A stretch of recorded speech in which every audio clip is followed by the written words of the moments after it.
Okay, ladies and gents, boys and girls, happy Friday. TGIF, hope you're all doing well.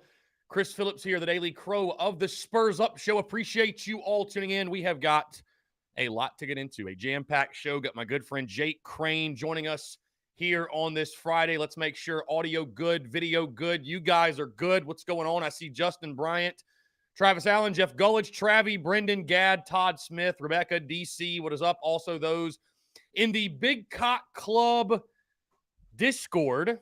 Head over to the TDC Questions channel. The TDC Questions channel. Be sure your questions are answered there. Yeah, we sit here game day eve, folks. Hope you're all doing well. Really excited for tomorrow night.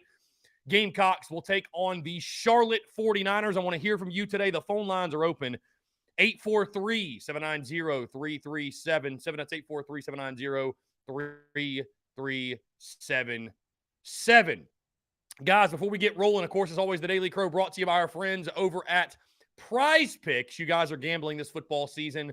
I know you're betting on the spreads, you're betting on the totals, you're betting on futures. Make sure you're betting on these prop plays of Prize Picks, man. There's so much money to win. Go download the Prize Picks app. Go to prizepicks.com. When you do, use the promo code TSUS to receive a 100% deposit match up to $100, guys, and it's nothing. You can bet on literally everything. Let's jump to the phone line. Here we go. Bree, what's going on? How are you? What's up, Chris? Hey, so check this out, man. I'm gonna make this quick. Try to make this quick today. I'm still getting ready so I can come up to Columbia tomorrow. So, two things I've noticed in the last 24 hours that just have driven me a little nuts. One I posted on Twitter. Both of them I posted Twitter this morning, sort of. Corey Rucker coming back, somebody's like, hey, is this going to be the spark? Guys, if we don't have enough offensive weapons to create a spark on offense, what the hell is Corey Rucker going to do? I'm sorry. There's a lot more than adding one offensive player back into the scheme. If anything, we got too many players we're trying to scheme around and get them in the mix. Mm-hmm. I don't know what Corey Rucker is going to do to add to helping us right now. I don't know. Anyway. Yeah. And then the other thing is, like, I hear a lot of people soft selling this game, like, oh, Charlotte might control the time of possession and this and that, so we might not get to see as many points as we would like to see. You're not going to see that 60 bomb because, Charlotte's offense and this and that. We're going to win, but, are we going to have enough time to run up the score like that and all that? Listen, that's on the defense then. And that's what I was calling to talk about. Is that Zach Pickens, Jordan Burch thing we keep talking about? Kelsey talked about it yesterday. It's that aggressiveness from our D-line. Guys, we have a 4- and 5-star rated D-line, no less, even into our backups. 4- and 5-stars. Their best guys are 2- and 3-stars on their O-line. And if our guys aren't running them over, then where they belong is on the bench of the 49ers with their other 4-star guy that transferred from Florida. He's on the O-line, and he was a 4-star recruit, TJ Moore, sitting on the bench for the Charlotte 49ers with 2- and 3-star guys in front of him. If Zach Pickens and Jordan Burch and Huntley and all these 4- and 5-star guys are not running over their O-line, stopping their offense and getting the ball back to our offense to give us time to score those big numbers that we've been talking about, we're doomed on defense too. So the rest of the season, one way or the other, if we're not dropping that 60 bomb and we're not keeping them down to really small points, I'm sorry, the rest of the season, it is a measure for the rest of the season. I don't feel like we'll have a good season if we can't control a team that has no more than a 3-star lineman on their offensive line. Yeah. I'm sorry. Well, yeah, I mean, I think realistically, I mean, if you can't impose your will and do what you want to do in these next 2 weekends, and obviously starting tomorrow night, if you can't do it then, you don't want to say, you don't want to overreact, but I don't think it's an overreaction. Like, if you don't win these next 2 games comfortably, maybe this just is not a good team. Like, just straight up not a good team. You know what I mean? So it's just not going to click because, again, these next 2 starting tomorrow night, they are games that you absolutely should be able to. I mean, I talked about on the podcast that dropped this morning, the talent gap that there was between South Carolina and Georgia. I think there's an even bigger gap between South Carolina and Charlotte. So you should be 100%. Able to literally move Charlotte around however you want to. So, yeah, I mean, it's 100%. Yeah, it's an important and it's important to build confidence and start to build up some goodwill and build towards again the last what it'll be 7 games of the season. Because here's the thing, and I would say this. I'll probably talk about this more later on the show too, Bree. But it's like I've been having this internal dilemma, if you will, in the sense of, I mean, really, you think about it, our season was always going to come down to the last 7 games of the season because very, very few had us starting better than 3-2. I mean, very few. So, like, if that was always going to be the case anyways, the season was always going to come down to the last 7 games. Kentucky, A&M, Mizzou, Vandy, Florida, Tennessee, Clemson. You know what I mean? So it's all about building towards that last 7. That's really what this season will come down to, whether you win 5, 6, 7, or 8 or whatever. So, excuse me. Yeah, you really need to use these next 2. And let's build on that. Yeah. Yeah, you have Let's to. build on that, Chris. Exactly what you just said. You said the last 7, right? Yeah. So here are the quotes going around, right? Here are the quotes we're hearing from coaching staff and blah, blah, blah. This is a good SEC team. We're almost there. Okay. Yeah. We had a tough start to the schedule, so we didn't have any easy games, right, to get warmed up. All right, let's get those 3 games, or they're past us now. Let's not compare the stats from those games and compare our rating from those 3 games. Let's say those 3 games don't exist. Now prove it to us against Charlotte, SC State, and then after that, prove to me that we have a good SEC team, because a good SEC team does nothing but blow out Charlotte.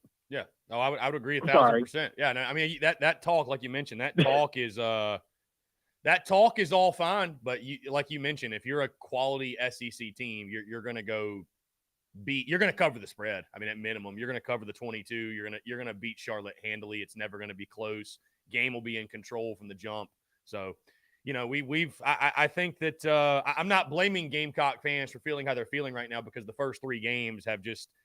It's about how they've gone, not just the fact you're 1-2, but it's how they've gone. So I don't blame anyone that is feeling uneasy. Heck, I'm feeling uneasy, but you can tell me all you want how you're a quality team, this, that, whatever, but go show me. You know what I mean? We all just want to see it. So go drop a 50 bomb tomorrow night. That would certainly at least start to solve a lot of problems. I'll take 50. I'm calling for 60, but I'll take 50. Yeah. I'd take it. Dude, after watching the offense thus far, I'd take 50 points in a heartbeat. So 50 true offensive points. Yeah, I would take that. Well, my last message to the Gamecock D-line, and even our O-line, is prove that you are these 4- and 5-star rated guys, and do not show us that you actually belong on the Charlotte team with them, like their 4-star transfer that's just their bench, man. Do not be those guys. Don't go around talking about how we're 4- and 5-star rated, but we can't push around a 2- and 3-star line. On both sides of the ball. I'm not just going to say just defense, but on both sides of that ball, our O-line should be dominating these guys. Simple. We have an SEC O-line and an SEC D-line. Our line we should be dominating the line of scrimmage, period. Yeah. The end. If not, we're not there. We're not close. It's not happening this year. Stop it. Let's just put the brakes on. Yeah. So anyway, I've said my piece, Chris. I got to get ready. I'll probably be up there, and I think I'm going to see you at the tailgate tomorrow. So, I got chores and some stuff to do to get ready today. So I'm just going to be chilling and waiting for tomorrow, I guess. Yeah, so, Bree, looking forward. Y'all have a good one. Yeah, looking forward to it. All right, see ya. All right, see you. Awesome. Great stuff. Great call. Thank you so much, Bree. We've got Jake Crane calling in, guys, in about 5 minutes or so. I'm really excited to get his take on everything. I don't think it'll be one of our longer conversations, just because, after you lose the way you did, you go into this. I tell you, though, Gamecock fans, we really do need something to feel good about, because this week has been a bit brutal. Obviously you lose by 41 to Georgia, right? By the way, side note, I see Coach Ford commenting on Facebook, and I don't know, it's mainly on Facebook, but if you guys seen, I tell you what, people on Facebook, I mean, not everybody, but people on Facebook really feel some type of way about the Cop Commander MVP award that we drop every Monday. Like, dude, I'm still getting comments on that post today. It's on that post today. Like, Jerry, what's up, man? How are you? Doing good, man. I got a question for you. I Yeah. don't know if you know this, but you might. What time do the gates open on home game? Is it an I hour think before the game? normally, I think it's normally like an hour and a half prior to kick, something like that. Okay. But Yeah. I was looking at your predictions. I could see that. Yeah, I mean, I got 48-21. I think everybody's probably seen it for the most part or heard it at hold on one second. Sorry. Anyways, yeah, no, I think we cover the spread. I think the Gamecocks better have their way offensively. I understand when it's never as good as it seems. It's also never as bad as it seems. So I think 48-21. I feel pretty confident with that. You think Satterfield's got more to prove than Rattler this weekend, or Bro, they've who do all you think's got the most to prove? they've all got a lot to prove, man. If Rattler succeeds, that's a positive for Satterfield, right? It goes those two things go hand in hand, truly. So, because if Rattler succeeds, the offense succeeds, and if the offense succeeds, that means positive things for Marcus Satterfield. So it's everybody. You know what I mean? It's everybody. Everybody's got a lot to prove. I really don't know that there's one person that's got more to prove than the other. The offense as a whole needs to play better. Bottom line, everybody. Play call needs to be better. Execution needs to be better. The line, the quarterback play, everybody. There isn't just one thing. You know what I mean? So it's all got to be better. And another question I have is, do you think everybody on the offense is gelling in the right way? Or is that why the offense isn't clicking yet? Well, is everybody on the offense gelling the right way? Well, I mean, the numbers wouldn't say so. I mean, through the first 3 games, it wouldn't say so. I don't think we've really gelled at all to this point. So, that one's kind of tough because it's like we're not in the building. I can't make the assumption, like, are they not gelling properly? Like, whatever you want to blame it on, whatever excuse you want to make, it's just not working. That's just the bottom line. So, you sports is a lot of it mental. You need to use these next 2 weeks to get back some goodwill and some confidence. And so, as my guy Lance in the chat says, the proof's in the pudding. The numbers aren't there. You're abysmal offensively. So, whatever it is, it's not gelling. It's not clicking. It's not working. You got to start to fix it this weekend. All right, buddy. I'll watch your show. You got Jake Crane coming on. So Yeah. We're about to have him call in. I appreciate it, Jerry. Thank you so much for the call. Jake Crane about to call in. He was actually just texting me. That's what was distracting me. Either way, guys, appreciate you all tuning in. Thank you all so much for the continued love and support, man. It's been a fantastic week. Somebody was asking about Beamer Ball towels. I will have them on hand at Seawells tomorrow, Nathan Brock. Obviously, if I shipped one out today, you would not have it by tomorrow. So if you want a towel before the game tomorrow night, if you want a towel, come by our tailgate. If you don't mind not having it tomorrow, I could ship it today, and you'll have it by like Monday. Here we go. it's going to be fraudulent. To accept, press 1. To send a voice. See, Jake, that was unnecessary. That was a low blow. Why? We are catching it all directions this week. I'm seeing like Barstool Sports put out an article saying South Carolina football is a joke. I mean, it's just I can't win this week, Jake. What's going on, man? Appreciate you taking the time. Well, no problem, man. I appreciate you having me. No, it's all in good fun. Here's my thing. The amount of hell that I caught when I said this before the season, even on this show, like every time I said this, you can go back before the year. I said, when this does happen, and it happens like I said it's going to happen, every time I come on here on Friday, I am going to remind everyone. And you know what?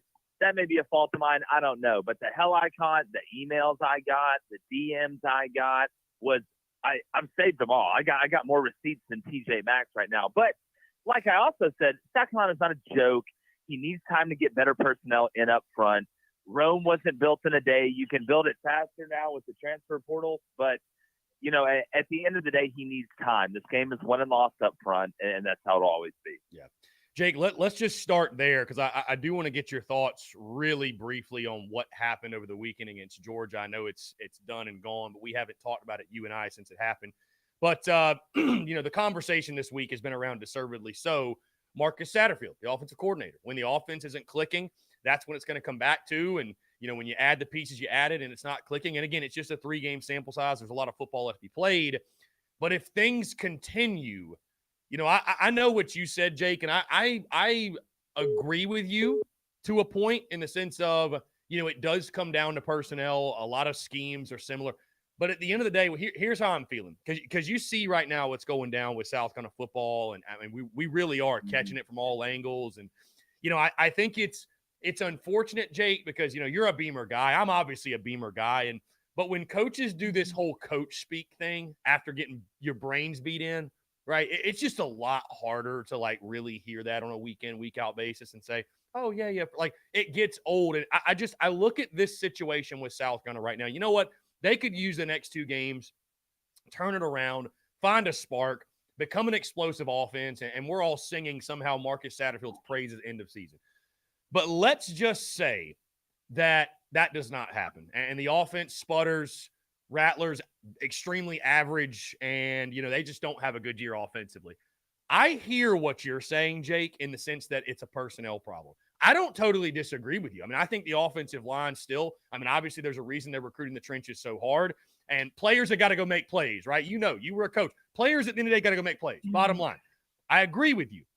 But would you also agree that if the offense sputters this way, Shane Beamer's hand will almost be forced, because I feel like if he brings back Marcus Satterfield after the offense is abysmal yet again, it almost feels like it will be career suicide in the sense of and I know that's unfair. I'd agree that's unfair, but at least from the fan side of things, because right now all the blame is on Satterfield.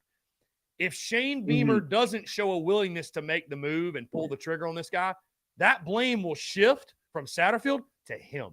And that's the last thing you want to happen. What are your thoughts on that? Well, when I made the point about personnel, the coaches are responsible for the personnel too. So it can be Marcus Satterfield's fault, not just from a play calling standpoint.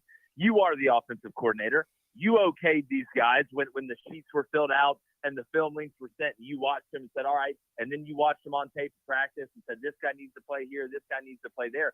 So ultimately, it always falls on the coaches. That's part of being a coach and being a leader in the program. And then ultimately, it falls on the head coach. My point was more about when you don't have the personnel that's good enough, right, there's not a team in the world that can save you. But you are responsible for that personnel. So all in all, it is the coach's fault. My thing is, why nobody talking about the defensive coordinator? I mean, hell, Arkansas blew the light bulbs out of the scoreboard, and Georgia almost rewrote history there in Columbia. Like that. That's everybody looks at the offense, but I'm looking at the defense. I mean, at the end of the day, you let Georgia State score some points. I mean, look at what they're doing now. They can't beat Charlotte, who's softer than the web that they got spun in the book right now. So, when I look at South Carolina, I think it's all encompassing. I mean, you're not good on offense right now. You're not good on defense. And when you're not good on defense, you're probably not going to be that great on special teams. Not that they've been horrible, and we know they blocked the punting against Georgia State and all that stuff.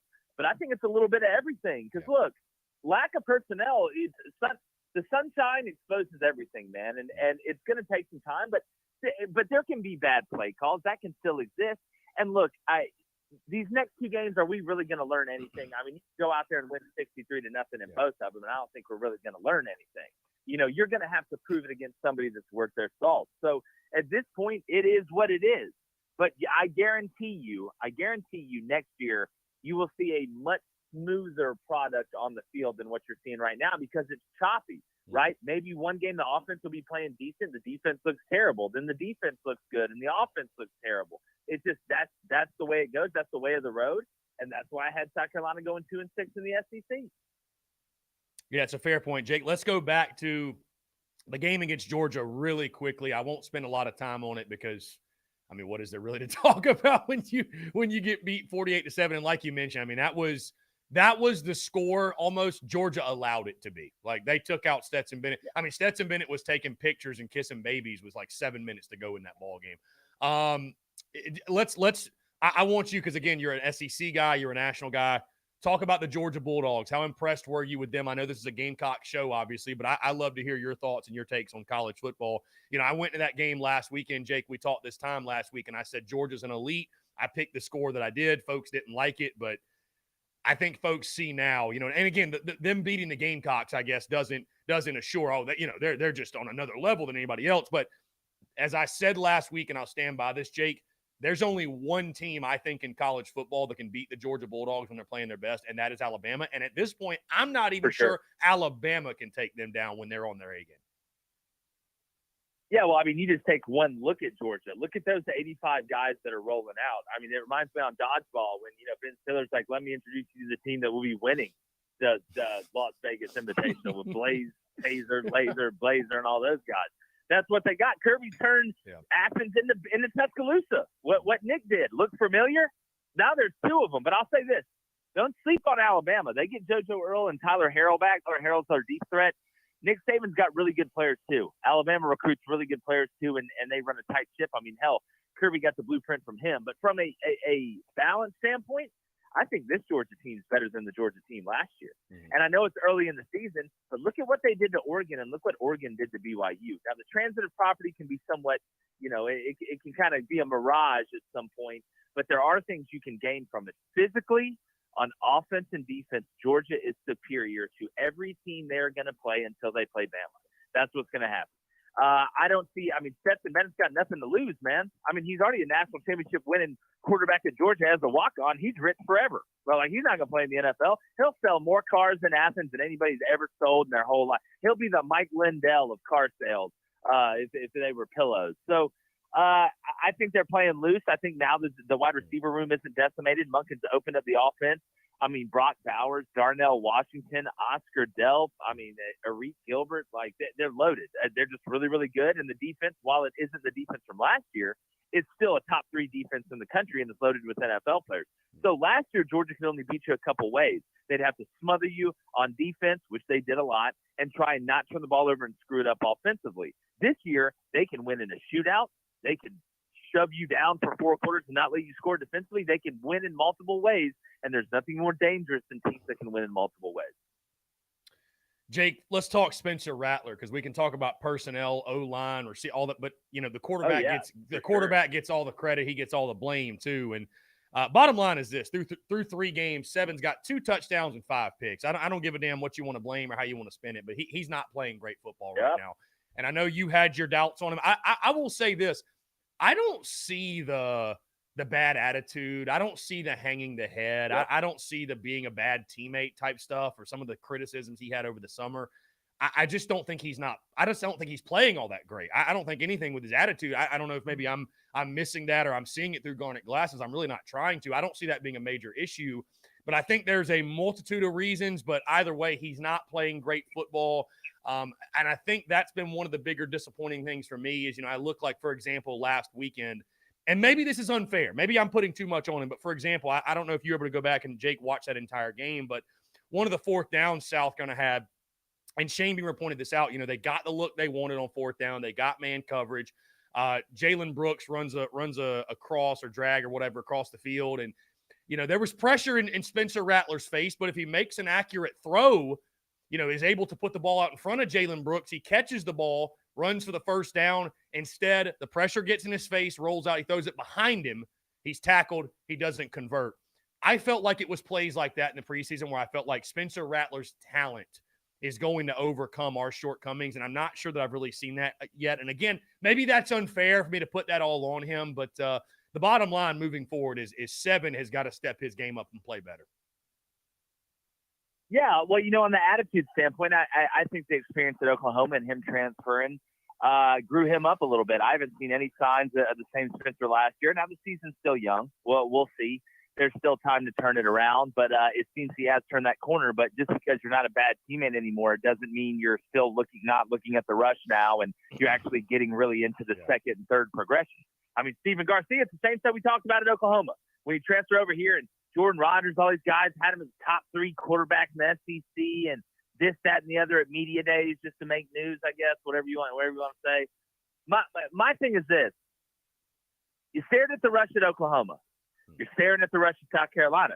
You got a worse offensive line at South Carolina than you did at Oklahoma. You knew what you were getting yourself into. Yeah. So I'm still confused at why you're still staring at the rush. Steven Garcia said the same thing. He sees the same thing I'm seeing. It's snap, look at the rush, then look up. Yeah. It's the same stuff. And then when he gets to that second read, if for some reason that second read isn't there, he tries to improvise and get outside of the pocket. And then what happens? He throws either one of two things will happen. It will be a spectacular throw that's a big play, or it's a turnover. Yeah. There's no in between. There's really no throwaways. Spencer it's really kind of all or nothing, and it's been a lot of nothing lately. But if he doesn't stop staring at the rush, because guess what? South Carolina's offensive line probably ain't getting much better. Yeah. Okay, the ceiling for them from a talent standpoint, if you just watch them move, they got a lot of waist spinners there. And I didn't go back and watch the Georgia South Carolina game. I mean, if I want to watch a murder mystery, I'll watch first 48. But from what I was seeing when it was live, there were some plays where there was a pretty clean pocket. And just like against Arkansas, if you go back and watch the Arkansas game, Spencer missed a lot of guys open downfield early in that game when it really, really mattered. And people look at the stat line and say, oh, we threw for 370 yards. Yeah, we also had 1 touchdown, 2 interceptions, and a QBR rating of 53.4. And in that many attempts, with the way Arkansas, which, by the way, doesn't have the best secondary in the world, if you haven't noticed, they were playing umbrella coverage anyway and keeping everything underneath. So I think he's got a ways to go. He has the talent. We've never doubted the arm talent for Spencer Rattler, but until he stops staring at the rush and he makes smarter decisions inside and outside of the pocket, it's going to be the same movie over and over again. Yeah. Yeah, I would not I don't think the word I'd use to describe Spencer Rattler in the pocket this season. I don't think comfortable would be that word. It's I can count on one hand.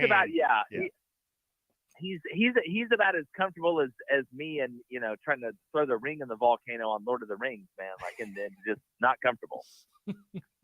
Not at all. I think it's interesting, Jake, again, as you move off the Georgia game, though.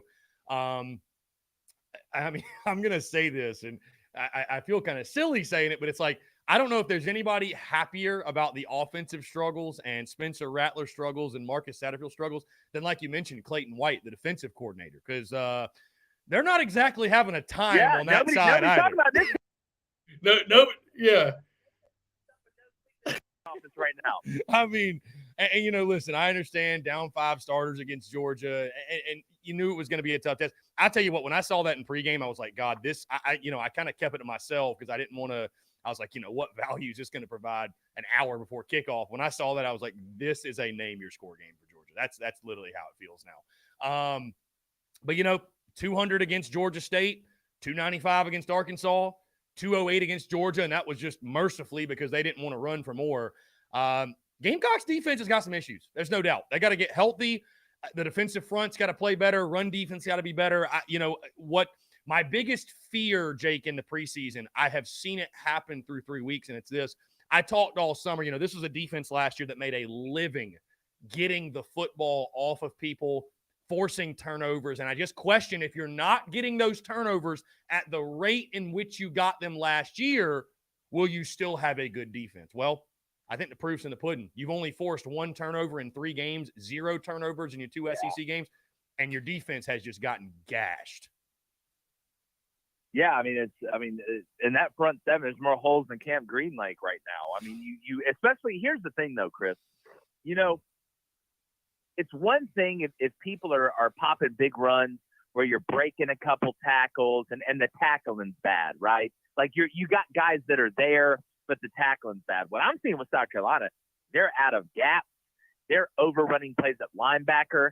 They're getting buried inside at linebacker. That's why as a South Carolina fan, you're probably watching like, why is the B gap so open, and why is it so open that the B and the C gap are coming together and it looks like you could drive an ambulance through the middle of that thing? Well, it's because South Carolina is legitimately getting bullied up front, but half the time they're not reading the blocks they're getting. And when you're not reading the blocks you're getting, that means you're guessing. All right, this isn't Major League Baseball where you have to guess. This guy's throwing 100 miles per hour. You got to guess fastball and adjust. You have got to take the right steps at linebacker. You can't false step. You've got to read your keys. But especially on the defensive line, you have got to be able to feel the reads that you are getting when you get blocked. Hey, my guy goes down, squeeze and spill. Hey, my guy goes down, squeeze and box.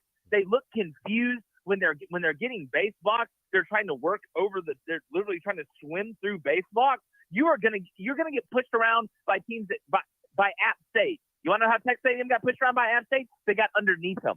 South Carolina's defense plays so high, and they try and get over the top of everybody that they never get penetration in the backfield to kill any of these gap scheme plays, power, counter, any truck, any of that stuff before they get started. And those type plays with pullers, and I'm not talking about split zone, I'm talking about gap scheme runs.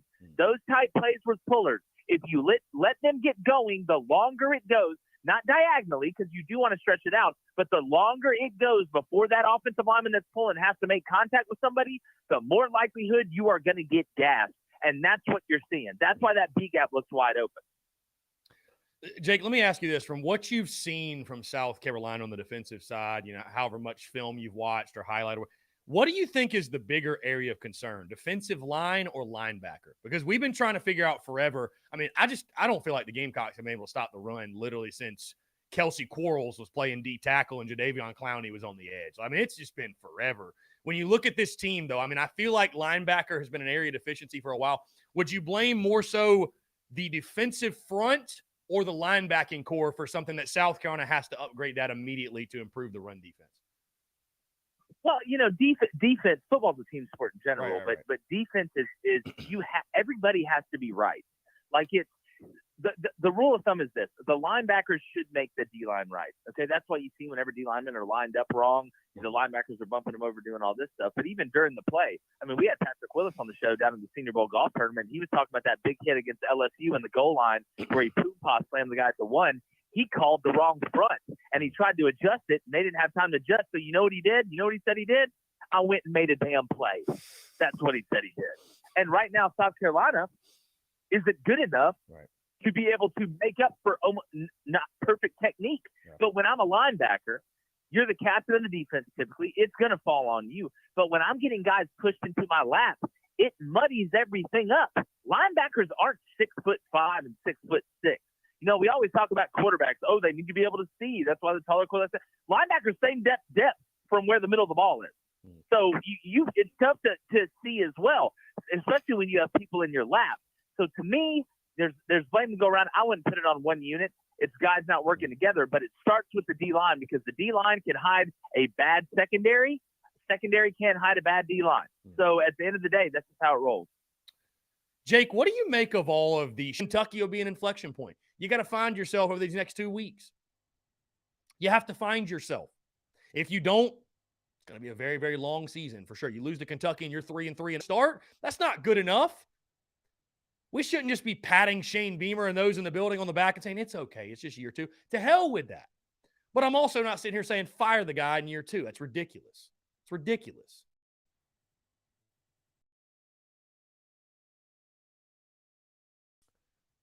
Yes, Bree, it's all love, by the way. We call Travis Ford Coach Ford because he always chimes in with his insight. And one day we're like, you're Coach Ford. Coach. It's all love to Coach Ford. Accept, press 1. Robbie, what's up, man? How are you? I'm doing good. How are you doing on this wonderful game day eve? Oh, I'm doing great, man. Just going through it here on this Friday, man. Just as a Gamecock, you just catch bullets from every direction, man. So we're doing fantastic. One of the main things that I want to see tomorrow night and next week, most definitely, okay, is that I want to see our offensive line break the will of Charlotte and SC State the next 2 weeks. Make running holes for the running backs to the point to where we could run a dang semi through there, okay? Play with some attitude, kick their asses, give them their paychecks, and tell them to go home. Yes, Robbie. Indeed. Kick their asses, give them their check. Yes. Yes. Tell them to go home. And Get out just, of here. You got what you wanted. Yeah. And if I was Satterfield, okay, what I would do is, like I said for the season opener, from the get-go, throw a bomb and throw it until they prove they can stop you. Because again, I don't think their corners and safety can cover our wide receivers. And I want to see if we can pass block even better than we did last week, even though, yes, we had some times where we pass blocked pretty well against Georgia. But can we do even better these next 2 weeks? And that's what I'm going to be looking for tomorrow night. And the running backs, get yardage and hang on to the ball. Most of all, hang on to the ball, get some yardage. If you got an offense that's averaging 5 to 4 yards a pop, you're eventually going to break a big one. And I think these 2 weeks are going to be the weeks that we break some big ones.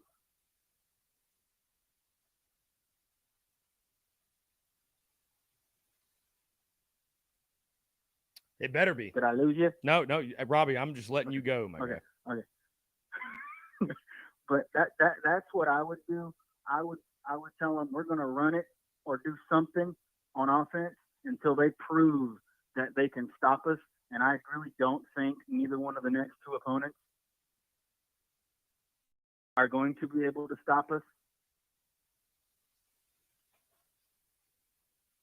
And yes, we're playing Charlotte tomorrow and SC State next week, but we have got to build off of something. And this 2-game stretch couldn't have came at a better time, in my opinion.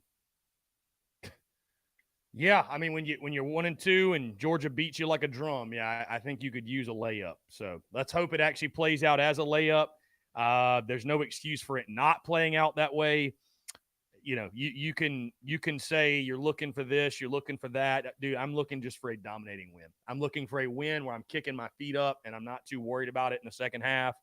I'm looking for points, and more points. Yeah, I mean, exactly. I'm looking for us to flex some muscles. I mean, listen, you want to tell me, you want to tell me that you're a quality SEC football team and you're close. Well, if you're close,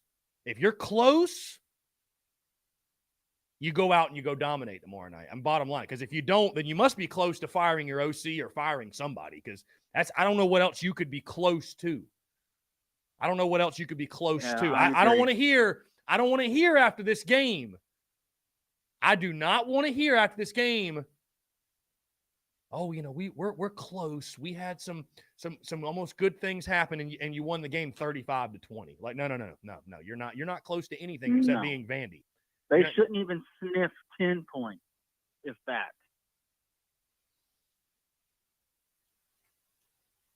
These next 2 opponents shouldn't score more than 10 points.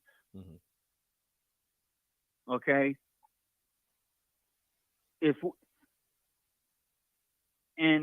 I think that Beamer is going to figure out, come Hades or high water, he's going to figure out a way to get this team rolling. Mm-hmm. And like I've said before, I feel like if we somehow, by a miracle of God, get it rolling, aside from the Clemson game because of their defense and the A&M game, I don't see no one else on the schedule that could stop us. Robbie, I don't know, man. I just see you're saying we're going to get it rolling at Charlotte, SC State, and there ain't nobody on the schedule that can stop us after that. No. What I'm saying is, if we somehow just in general get it rolling, okay, not against State and not against Charlotte, but if we somehow get it rolling, just period. Mm-hmm. I don't see out of the 2, besides the 2 games that I mentioned, I don't see no one else on the schedule that can stop us.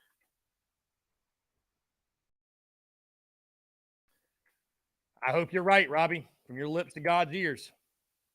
And two more things before I get out of here. Okay, two more, and then I'm gone. Like I'm like a fat kid in dodgeball. Okay, I'm out. Okay. One, all right. Come Monday, I have a question that I want you to ask Garcia. Okay. Okay. All right. What is the question? Excluding the Alabama game, what was his favorite game to play in while he was at Carolina? Mm-hmm. And then and this is the last thing, I truly do believe, like I said the other day, that these next 2 weeks, I feel like we're going to see a special teams touchdown in some way, shape, or form. That's it from me. You have a great rest of your day. Have a great weekend. I hope everybody has a great weekend, aside from Clemson fans, because they're horrible. And you have a good one. And Bill Cox, and the heck with Clemson. Well said as always, Robbie. I appreciate you, my friend. Same to you, buddy. Yeah, have man. a good one. Take care. Great stuff from Robbie Davis as always. Guys, phone lines are open. It looks like YouTube is back up. If you guys want to get back on YouTube, stream should be working there. Hunter Johnson, uni prediction. He says white garnet, which would be kind of weird if we didn't wear that against Georgia. I don't know. I have no idea. I haven't heard anything on uniforms and,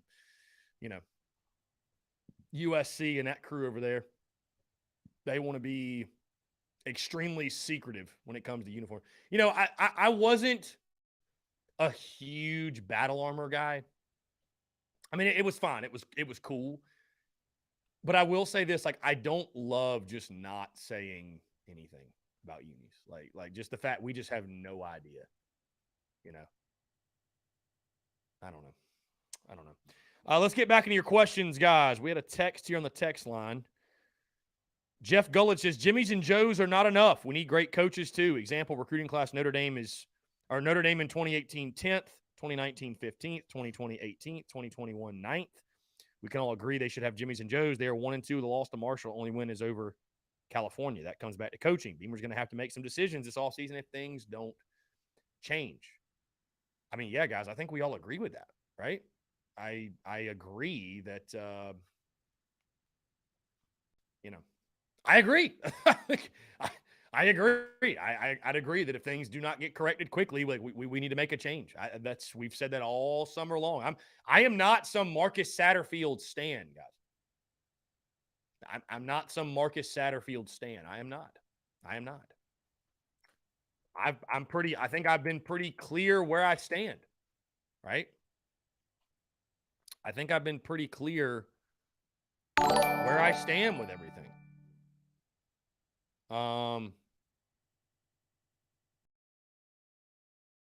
In regards to if it does not click this year and the offense doesn't work, there's no gray area here. Either the offense is vastly improved or we're making a change at OC.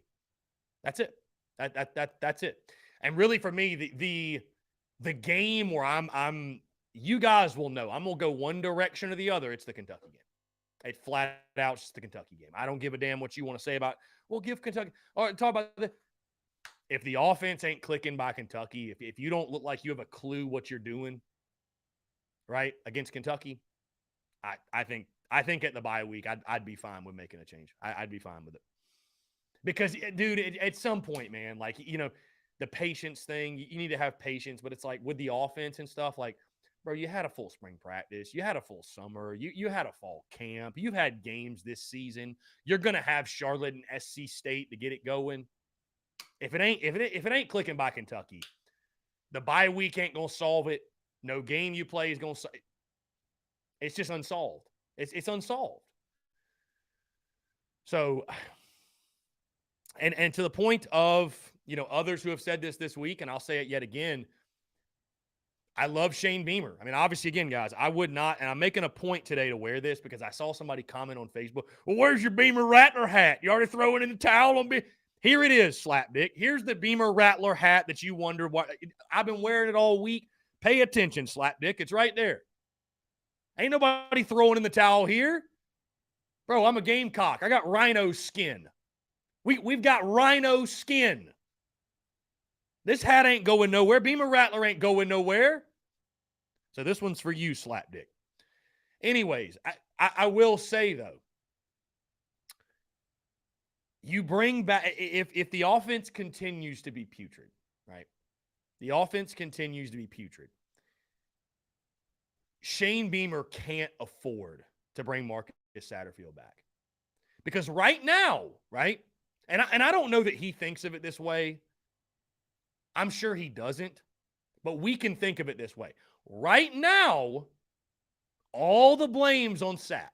People like Coach Ford, others across social media, those in the fan base, they're all blaming Sat. It's all Sat's fault. He's the fall guy, right? He's the fall guy. It's all Marcus Satterfield's fault. If the offense is still putrid and Shane Beamer can't make the move and insists on bringing Marcus Satterfield back, here's the problem with that scenario. The blame will shift. It will go from Marcus Satterfield and it'll go up to Shane Beamer. And that's the last thing you want to happen. I don't want to see this fan base turn on Shane Beamer. Use Marcus Satterfield as the fall guy. I don't think it was a mistake to bring Sat back this year. I really don't. I know some of you would disagree. I don't think it was a mistake. Here is why. Here's why.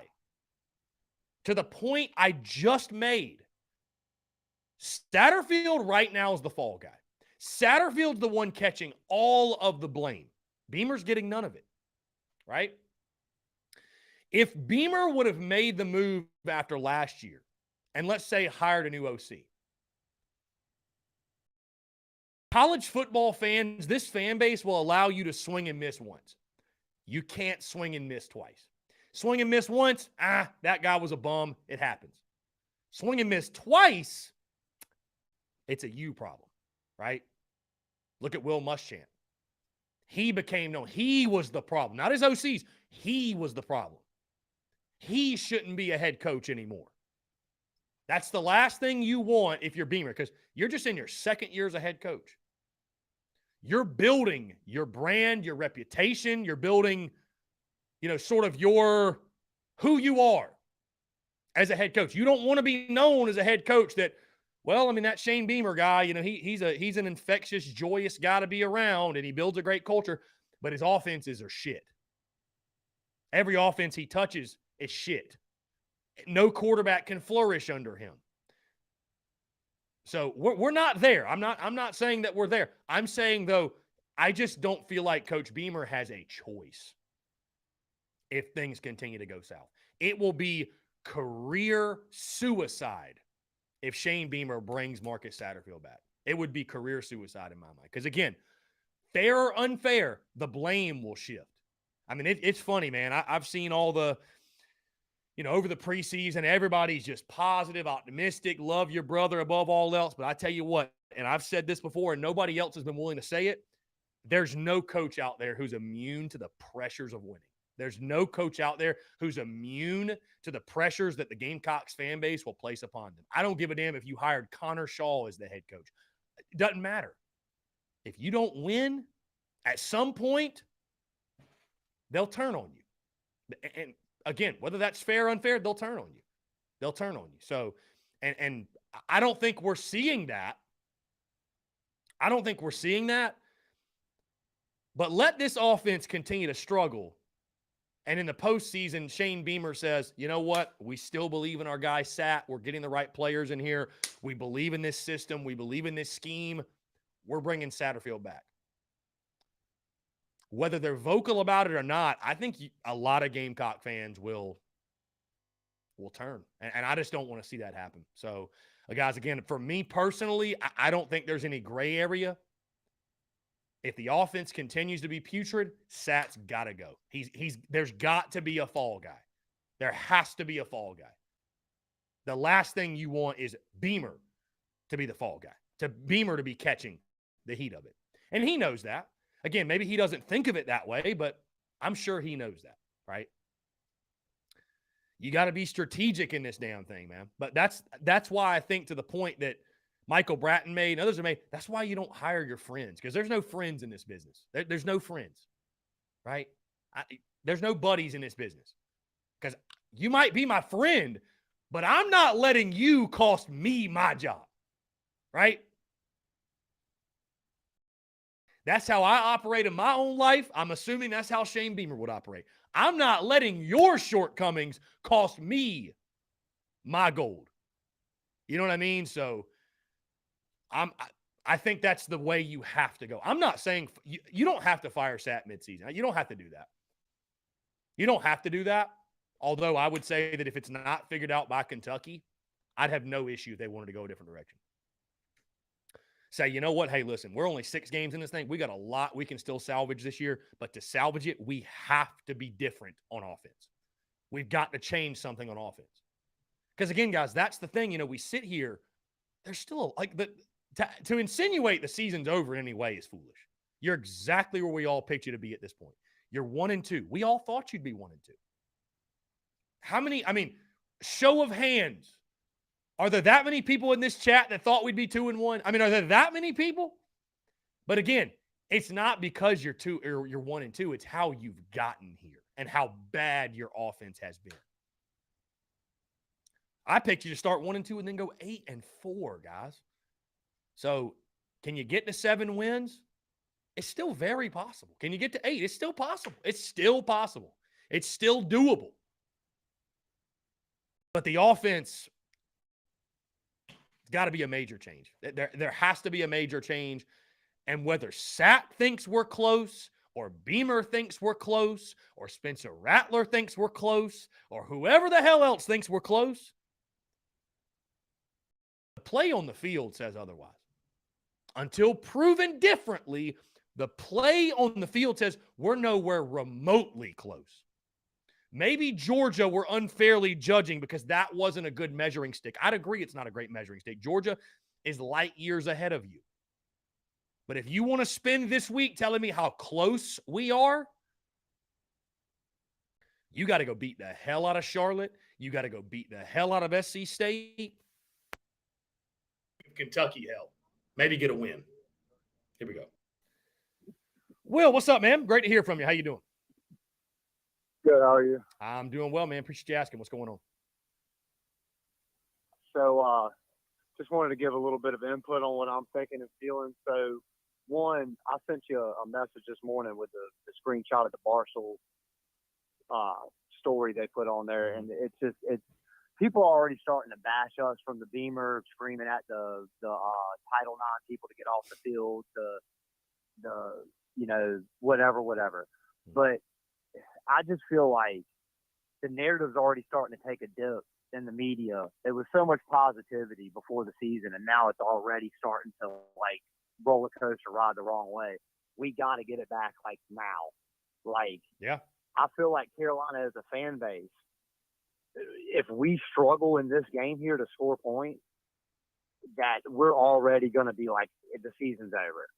Because we have to roll these. We gotta look really good on offense the next 2 games to even have a chance to beat Kentucky. Because if we lose that Kentucky game and we're 3-3 and 0-3 in the SEC, we're gonna have a hell of a time getting bowl eligible. And I just feel that way because other than Vanderbilt and Missouri, what other games look like they're super winnable games? You know, it's just frustrating because it's like all season this is what we thought. It's gonna be better. The offense is going to look better. We're going to be able to pass the ball now that we have Spencer Rattler. It's not going to look like last year. And I'll be damned if it don't look a lot like last year so far. And it's just disheartening. You know what I mean? Like it's just hard to be excited. It's almost like you're so pessimistic now as a Gamecock fan. You know? Well, Will, and again, I said this. I think, believe it or not, a lot of it still goes back to the Georgia State game. I think a lot of it goes back to Georgia State. In the sense of like, if we had played good football in that game and scored points and, taking care of business, and then the last 2 weeks happened, I think I could point to and say, you know what? Hey, start of the schedule was brutal. We played 2 really good football teams, 2 top 10 teams. Give credit where credit's due, even if the Georgia game went how it did. But it's like we've gone through 3 weeks and we haven't played good football in my mind at all. I mean, in very small spurts have we played good football. And that's why I said over the summer that it would just be brutal to start 3-3, 0-3 in league play, because unfortunately, Charlotte and SC State, nobody's going to give you really any credit. You can't win those games by enough. And so if you lose to Kentucky and you look putrid on offense, what are we going to have to hang our hat on after the first half of the season? You know? So, Yeah, you know, I don't blame anybody right now for feeling uneasy, because it's just like, it's why I felt the way I did. People thought I was being so harsh and so critical and such a miserable SOB after we beat Georgia State. It's just like, no, dude. I mean, and then hearing our coaching staff, and I love them all, but hearing our coaching staff talk up and talk how good Georgia State was, and they're this and they're that. Bro, they're 0-4. They can't win a game. Yeah, I know, it's frustrating. They can't win a game. Yeah. Charlotte scored 42 on them. Like, Georgia State sucks. So all that, throw that out. We just watched it against Coastal last night. Georgia State is hot dog water. Like, I don't want to hear how good they are. So, you know, and my other thought is, and I hope I'm wrong here, and I think I heard somebody might have said it on your show, might even have been you, about Satterfield and the in-game play calling, and it's like either you have it or you don't. It might have been J.C. Sherbert that said it. I'm not sure, but it's true. It's like you can be a mad scientist when it comes to schematics, drawing plays up. But if you don't have that, I know what this is going to work against this, that feeling, that gut feeling of play calling. Spurrier, you knew he could dial them up, man.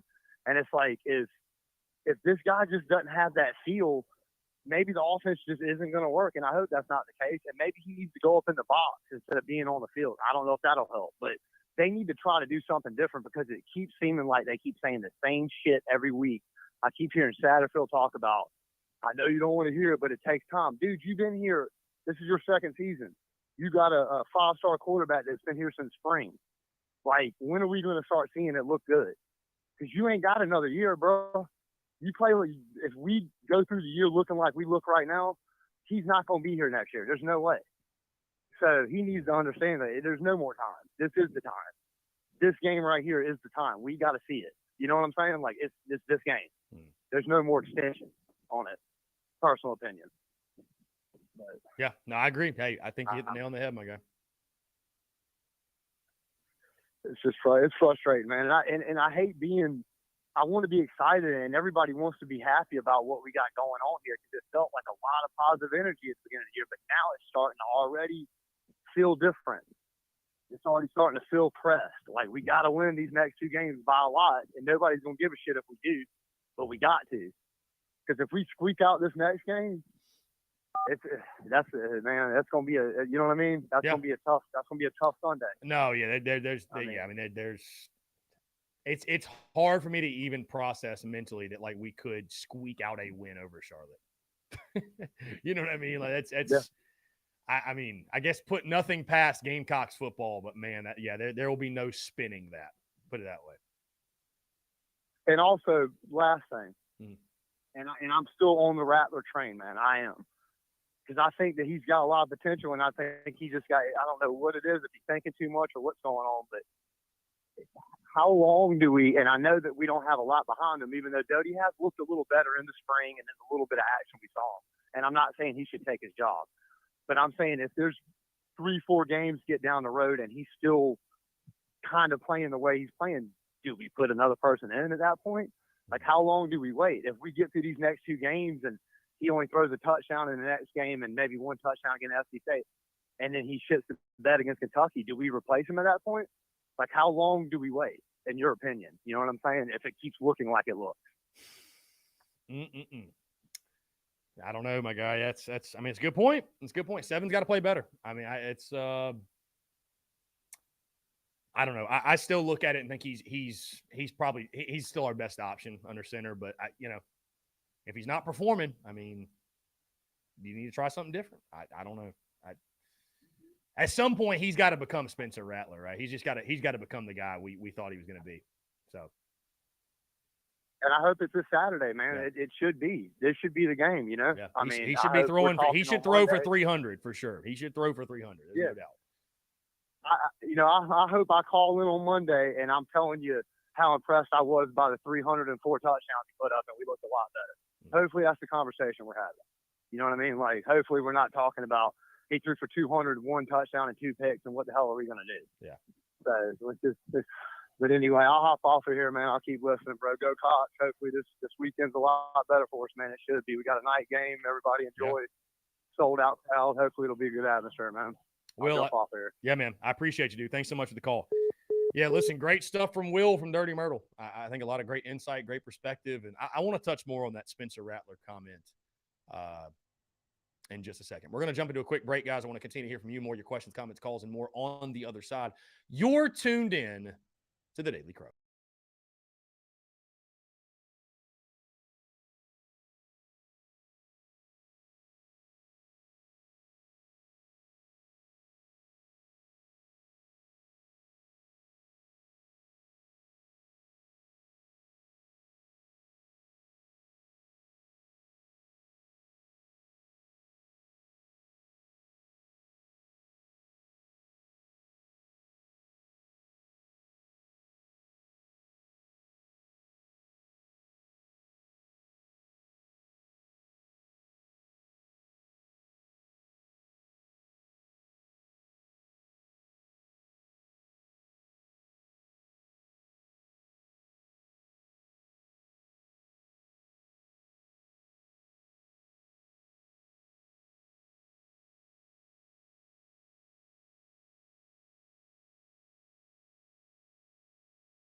All right, guys, we're back. Final 20 minutes or so here in the Daily Crow, taking your questions, comments, calls, 843-790-3377.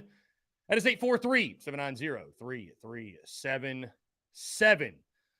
Luke RJ asks, how much do you think Beamer's involved with the offense? I don't know. It's a great question. I mean, I'd assume somewhat. I mean, I think Beamer, though, from what I understand, is a guy that lets his coaches coach. So I couldn't tell you for sure how much he's involved. I don't know. Is he being more hands-on now? I have no lines here.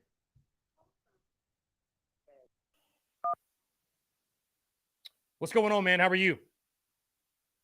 Hey, what's up, my guy? How you doing today? Dude, just chilling, man. Just hanging out. What's up? Man, nothing much finishing up here at work.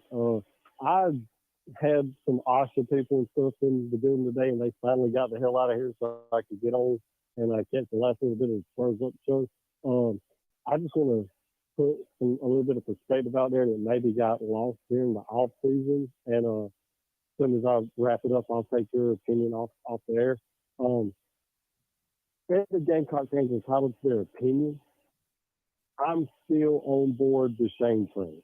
I understand, at the end of the day, the offensive struggles is going to fall on Beamer and fall on Satterfield ultimately. But one thing I think we have to keep in mind before we go to the extreme of fire Shane, is that let's keep in mind that Mike Bobo kind of put us in the situation that we had to bring Satterfield in. I don't know if anybody remembers or if this is news to anybody, but Beamer in his press conference, whenever he was, was fixing to say all the best, and I think he put a clip up of basically, in politically correct terms, he told Mike Bobo, fuck you, pretty much.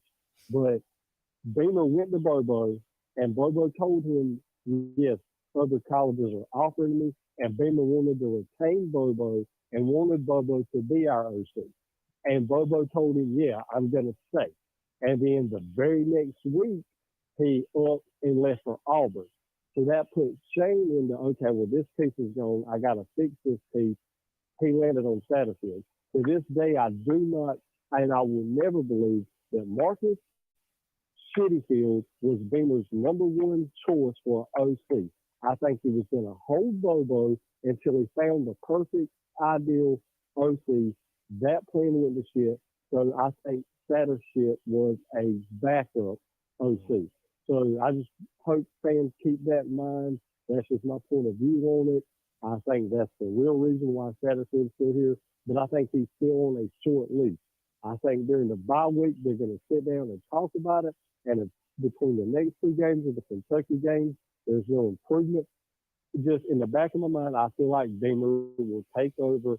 If Beamer makes his mind up, yes, we're going to fire Satterfield with everything he's been preaching about loyalty and love your brother. I don't think he's going to be one of them coaches behind closed doors is going to stay behind closed doors. I think he'll go to Marcus and say, hey, look, you might need to start looking for another job. I'm going to take over Colin OC. At the end of the year, we're going to part ways. That's just my spiel on it. I think at the end of the day, yes, Beamer has to answer for things. But before we go drastic and start saying fire Beamer, I just think that's something we should all keep in mind. Happy Friday to everybody. Let's fucking go Cox. Happy Friday, man. I appreciate it. Hey, great stuff. Great stuff, my man. Just drop the mic. Drop the mic on him. Satter shit. Yeah, I hear you. DGD, happy birthday, my friend. No, you cannot get me to say what you want me to say. I will say to hell with Georgia. Congratulations on the W over us, and happy birthday to you, my guy. Happy birthday to you. We got a chat here. It says from Ashton Easterling, if we finish the season 10-2, everyone in the chat gets a beer on me. Go Cox. There you go. Ashton, we're going to hold you to that. Jesse Jacobs, we really sold out for Charlotte. Wow, that's now sold out for all 3 home games this season. Yeah, according to Game, that ball game is sold out, according to Gamecock Football. Thomas, what's up, man? How are you? Doing pretty good, man. Beautiful day outside. Doing some work. Had a couple minutes, so I wanted to call in and get your thoughts on something. How you doing? I'm doing well, man. Yeah, doing what's a beautiful day for sure, and looking forward to kickoff tomorrow.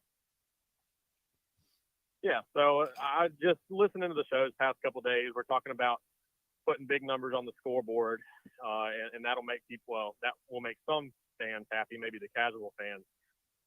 I don't think just the big number on the scoreboard is gonna do it for me. What I don't want to see is a drive, a 3-play drive where the first 2 are incomplete passes, whether it be overthrown ball and a drop pass, and then we bust a 70-yard run for a touchdown. These drives need to be well executed plays, good balance, at least 5 to 10 plays before we score. At this point, we need game reps to get this offense. If the offensive scheme is as complicated as everybody says it is, they need as many game reps as possible. Right. So, playing a terrible defense may give you confidence by the number that's on the board, but it really needs to be that we execute the plays and get as many game reps as possible. That goes for offense and defense. I just wanted to get your thoughts on that. No, listen, I agree. I do want to see the explosive plays. I'd love to see the big plays, but I do agree with you. And I think what's so intriguing about this game is, Thomas, when I looked at we looked at these games in the preseason, right? When I looked at these games, Charlotte, SC State, when I looked at the Charlotte game, I thought, okay, great opportunity to get a bunch of different guys in there and play guys like Braden Davis and Tanner Bailey and Luke Doty and Colton Gauthier, just get a bunch of different personnel. And while I still would like to see that, dude, I think it's a game after the start of the season. You need to get, like you're mentioning, you need to get your starters as many quality reps as you possibly can. Like they need to see live bullets. They need to have success, right? I think that's important. I think you leave them in longer than maybe you had planned originally, because after this 2-game stretch, you dive back into SEC play and there are no more quote unquote cupcakes or feel good games, or however you want to label this. So I do agree with you though, man, having long methodical drives, execution. That's what it's all about tomorrow night, man. And building up that confidence. Again, a lot of sports is you need to see some results, because you can have all the confidence in the world, but if you're not seeing results at some point, man, you start to get discouraged. You start to question yourself. Once you see results, then it's like, then you build more confidence and it's a vicious cycle, right? So I do agree with you, man, building, having those long sustained drives and just seeing yourself have some success, and leave your starters in there, man. I'm not saying risk injury or do anything crazy, but this is a game maybe over the summer. I was like, well, you could get Rattler out there by halftime and let different quarterbacks play. And it's like, dude, I think you need to let a guy this needs to be a stat patter game. You know what I mean? And some fans are maybe looking at me cross like, dude, we just need to win. But realistically, this needs to be a stat builder game, a confidence builder game. You have the advantage. The talent gap is wide. Take advantage of the worst defense in college football. That's what it needs to be for this group. And for the defense as well, by the way. To your point, defense as well. Same thing for them. Yeah, I agree. So, anyways, for everybody who's checking out, don't check out yet. It ain't over till it's over. So, go Cox, and hope you pull out a big win tomorrow. Indeed, my friend. Indeed. Appreciate it, brother. Thanks so much for the call. Yeah, see you, Chris. So, see you, man. Great stuff. 843-790-3377. That's 843-790-3377. Yeah, it needs to be a stat game. Pad the stats for sure. Pad the stats for sure.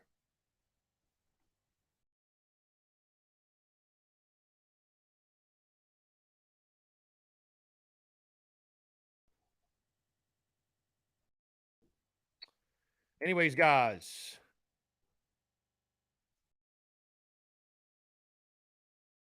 Eight 4-3-3-3-7-7.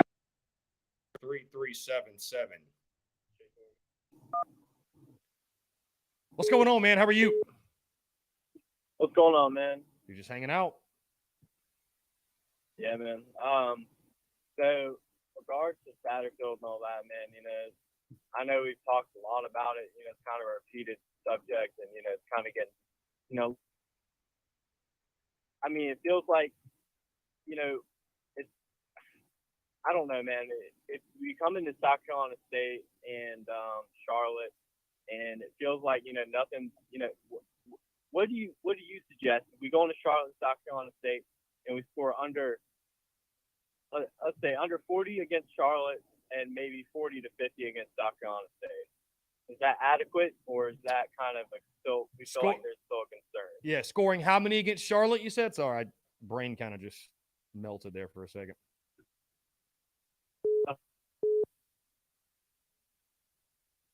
I watched this offense.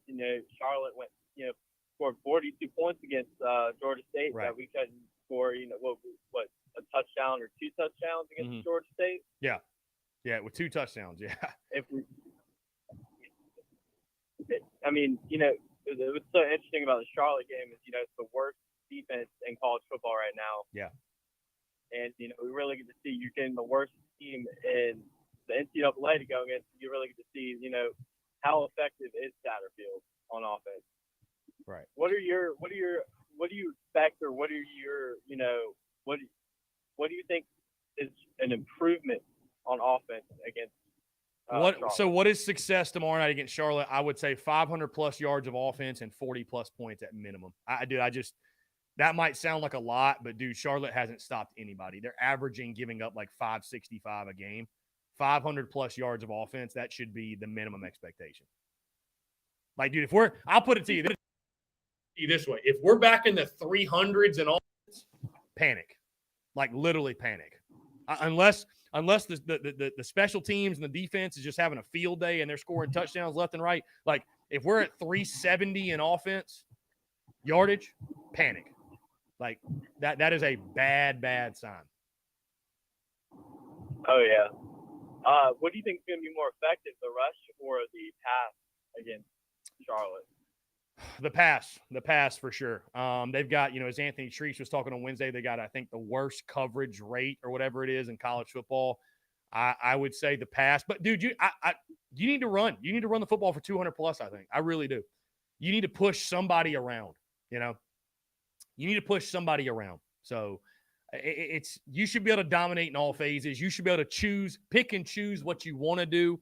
But I would think the pass, we should be able to expose Charlotte on the outside. Get your playmakers going, man. Jaheim Bell should touch the football all night long. God, I'd love to see Josh Vann actually break out and make some plays. Antoine Wells, inexcusable for him to have 0 catches in that game against Georgia. He's got to touch the football. Get Marshawn Lloyd going, get Juju going, get Christian Bill Smith going, get Stogg going. Get all these guys going, man. Establish who the hell are your playmakers on a week-in, week-out basis. I get what Coach Beamer's saying about, like 1 week, this guy might have 8 catches, might have 0, but it's like, dude, no. Jaheim Bell shouldn't have a game where he has 0 catches. That should never happen. The fact that Jaheim Bell has more rushing attempts than he has catches at this point is absurd. It's flat out absurd. So. I talked the other day about how it feels like it's out of place for us to have Jaheim Bell or other guys in places they shouldn't be. I mean, you saw in the North Carolina game, Jaheim Bell was that tight end, and that worked. It feels like why do you feel like Stogner is kind of taking Jaheim Bell's place on the receiving end as a tight end versus Jaheim? Why? Because I see Stogner running more routes than Jaheim Bell. Yeah, I don't know. That's a great question. And Stogg is more of a hand in the dirt guy than Jaheim Bell is. So I don't know, to be honest with you. I mean, there's no reason why you can't just use them both.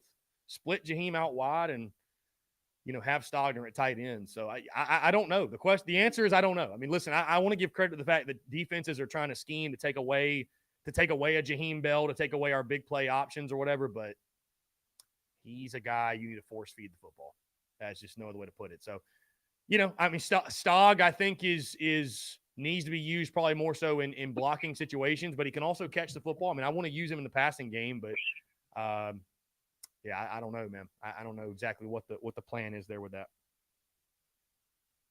If you feel like, so what, I mean, you see that, they got their starting quarterback back and, how they played against Georgia State, kind of concerns me is, how our defense has been playing. It's like we had a great game against Georgia State, and then it felt like the defense kind of fell apart. And granted, Arkansas is an amazing, rush scheme going on with, AJ Jefferson and what's their running back's name? I don't even know. Rocket Sanders.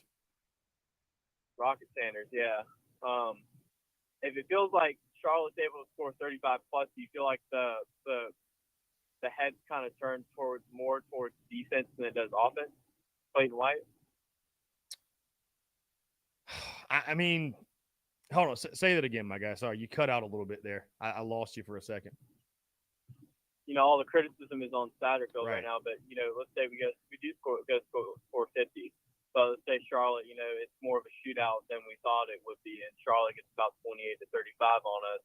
Do you feel like the head's kind of turned more towards Clayton White than it does Satterfield? Yeah, I mean, the defense needs a good game too, man. They've been abysmal, and I know everybody wants to pin it on the offense and not stay on the field long enough. That's all fine and dandy, but the defense I think this entire football team needs a positive game.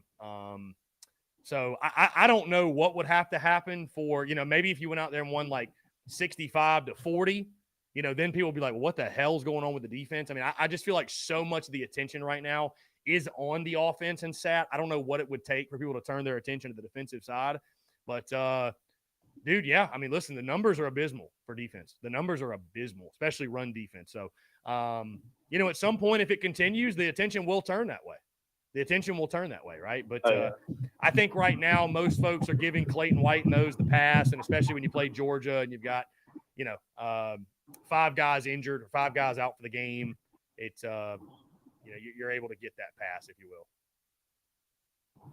Oh yeah, and more on a new subject is we've talked about this all week, between the entire live streams and even our conversations. But I was looking in the Big Cock Club Discord, and if you haven't joined, by the way, you should join because we need more people in there. Just saying. We're heading on the 2025 top recruits, the number 1 and number 2 on 3 prospects right now. It looks like we have a head start on them. It's kind of surprising considering how the season's going. I'm like, it turned my head this morning. I was like, wow, maybe I've been a little bit harsh. Maybe we do need some new personnel. Maybe not. I still feel like Satterfield's scheme is just not going to work with whoever we do even bring in. But what's to say that we keep most of the or most of the coaching staff, maybe besides Satterfield. I'm not a Satterfield fan right now. Mm-hmm. I'll tell you that, and you heard that from me. But what's to say what happens if we get some of these where we're in a I don't know. What worries me is we fire Satterfield or something come the bye week if we have a piss poor performance against those two teams, and we lose that momentum on some of these 5 stars we desperately need for that leadership ratio. Yeah, I mean that's why I want to see Sat succeed so badly, right? Because of the way they're recruiting. I mean, I think he's done a good job recruiting quarterbacks, and Greg Atkins on the offensive line. Obviously, they're recruiting the heck out of the line of scrimmage. So, but unfortunately, it's one of those things where again, it's if you don't produce and you don't perform, you gotta go off of that. You know what I mean? So, I mean, I will say this. It's big kudos to Coach Beamer for the way they're still crushing on the recruiting trail, and I would say, as long as that is going well, you should feel good and optimistic and positive about the future of the Gamecocks football program. You see recruiting start to fall off, that's where you start to really, really get concerned. Because, again, players play the games, not coaches. So I'm still, obviously, again, I don't feel like I should have to say it, but I'm still very high on Coach Beamer, and it's been a tough start to the season. But, again, have to remind everybody, we're exactly where we thought we would be 3 games in. Well, it may not be the way we wanted it to go. It hasn't looked how we wanted. We're exactly where we thought we'd be. So, but certainly need to play better. Need to build, again, some positive momentum and positive energy moving forward throughout the rest of the season. Starts tomorrow night against Charlotte, man, for sure. Oh yeah. One more thing. I had in my head, I kind of have an idea, and it's not like I'm sitting there pitching this to Shane Beamer, but with how well Satterfield is recruiting, it feels kind of more of a self-destructing bomb to just fire him. What if they reduce him to recruiting or an offensive analyst or offensive coordinator role to where he doesn't make the play calling, but maybe Freddie Kitchens sets up as a co-coordinator on offense, and they kind of duel it out to kind of keep that recruiting minimum and change the play calling. Well, I guess you'd have to see if Marcus Satterfield and guys behind closed doors would be willing to put aside their pride and their egos, if you will, to do something like that. And if something like that happens, maybe a change like that happens and we just don't know about it. I mean, who knows? Maybe the offense looks totally different tomorrow. We have no idea. So, I don't know. But you have to feel like if they're going to make some type of changes or adjustments, like these are the 2 weeks to do so. Because if you're going to experimenting at Kentucky or against A&M, that ain't the move. You know what I mean? So who knows? Like, we don't know. That's the crazy thing. We're not in the building, my guy. We don't know if those adjustments are being made or not. But I hear what you're saying, and I don't think it's a bad idea by any means. I guess we'll just have to wait and see if that's something that Beamer's willing to do. All right. Well, I'm going to head out. I'm on a drive right now, but I appreciate you letting me call in, Chris. Yeah, man. You have a great rest of your day. Yeah, man, I appreciate the call. Thanks so much, my dude. Appreciate him. Appreciate everybody in the Big Cock Club, by the way, all the love and support for the business. Guys, we've hit 2:00. Hey, thank y'all so much. Apologize for the YouTube issues today. YouTube being down. Crazy when that happens. Again, guys, go check out the podcast that dropped this morning. If you have not, episode 706, full breakdown of the Charlotte game, top storylines, key matchups, keys to the game, and I lock in my lead pipe lock of the week prediction brought to you by our friends over at A1 Air Quality Consultants. I've got the Gamecocks, by the way, winning the game 48-21. I do believe that South Carolina will cover the spread. I think they'll have a lot of success offensively. Things are never as good as they seem. They're also never as bad as they seem. I think Charlotte's abysmal. We'll be able to move the ball up and down the field. I think finally we get some sort of relief, and we'll have some success offensively. So anyways, guys, appreciate y'all. Thank you so much. Hey, we're out at Seawells again tomorrow night. Or excuse me, tomorrow, not just tomorrow night, but tomorrow all day. We're out at Seawells, spot 78. We'll have koozies and towels for sale. We'll also have koozies and stickers to give away. Going to be a lot of fun. The TSUS and Big Cock Club flags will be flying high and proud. So, Chase, I appreciate you, man, the shout out for the Big Cock Club. Thank you so much. Y'all join the Big Cock Club today. Get access to the Discord that Chase was referencing. Other than that, guys, thank y'all so much. Appreciate the love and support. Thank you for yet another successful week. I truly do appreciate it. Guys, thank y'all. Take care. Y'all have a good one. Have a great rest of your Friday. Go Cox. Beat Charlotte. And we'll talk to you on Monday.